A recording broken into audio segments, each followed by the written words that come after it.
да го одиме така.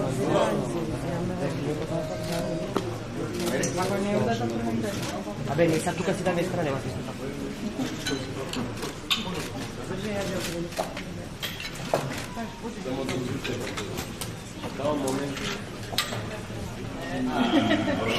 Колега?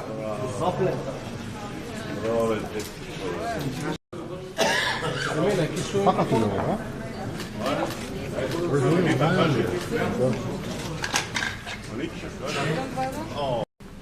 Првичната тема која што ќе сакам да отварам денеска по препорака на експертската фела ќе биде таа како максимално брзо институциите да интервенираат, да конкретен насилник без оглед на собственост на дом, чие, кај, зошто е и како е и така натаму, биде најбрзо што може изолиран, тргнат на страна, заштитено семејството, особено децата, се со цел да немаме дополнителни несакани ефекти. Таа информација сам дека не е организирана. Се кажете дека против насилникот има 10 кривични пријави, а колку пријави има за семејно насилство, за кои битива на кривични дела? Повеќе. Точна бројка не би можел да ви кажам, но тоа не е една сигурно, повеќе. Со тоа што, нажалост, во сите оние случаеви кога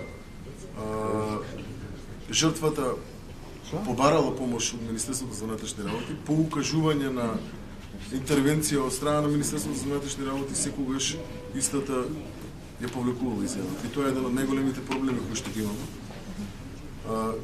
Секако дека тука можам да претпоставам дека најголемиот дел од ваквите случаеви се под притисок на жртвата.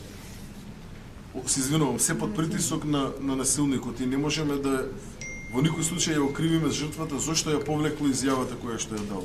Меѓутоа мораме да најдеме поефикасен институционален одговор на ваквите случаи. Имаме предвидено и во рамки на сегашната регулатива можности да поефикасно работиме како институции, затоа сме овде, затоа ќе разговараме, да се координираме, да најдеме решение како 24/7 системот да одговори не само од аспект на МВР, од аспект на Центар за социјални работи, од аспект на јавно обвинителство, од аспект на кривичен суд, од аспект на граѓански суд, од аспект на невладини организации, поддршка на жртвите кои што треба да им биде дадена. Па ја можам само да кажам Законот за спречување на семејно насилство и родово базирано насилство, со кој што повторно го отвараме прашањето за воведување на електронска нараквица за сторителите на семејно и родово базирано насилство. Нараквица која што треба да алармира кога сторителот се наоѓа во непосредна близина на жртва. Секој во рамки на својата надлежност да даде максимум, се со цел да можеме најбрзо, најефикасно и најдобро да се справиме, да ја поканам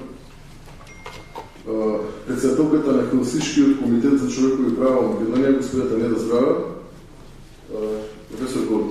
За да записа пријава.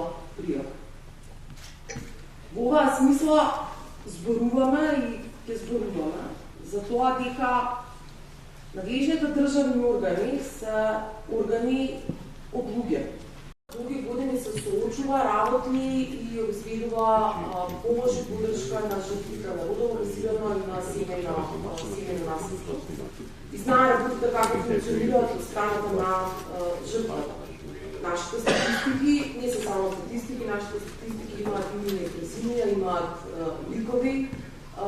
Многу често тие ликови се ликови кои не би сакале да ги видите во јавноста или ликови кои што колку би ги подложувале да биле за скрие околности.